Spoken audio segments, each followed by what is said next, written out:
ஹாசினி பிரியா செல்லக்குட்டி, நாம் இப்போது அகரவரிசை பார்ப்போமா? அகரவரிசை உனக்கு நல்லா தெரியும். நான் அகரவரிசையுடைய கேள்வியை கேட்குறேன், அதுக்கான பதிலை நீ சொல்லு. ஓகேவா?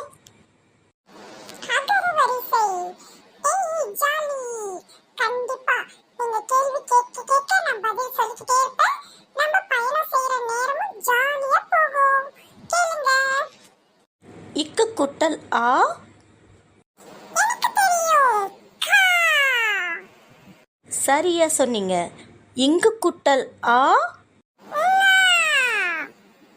இச்சு குட்டல் ஆ. இஞ்சு குட்டல் ஆ. இட்டு குட்டல் ஆ. இன்னு குட்டல் ஆ.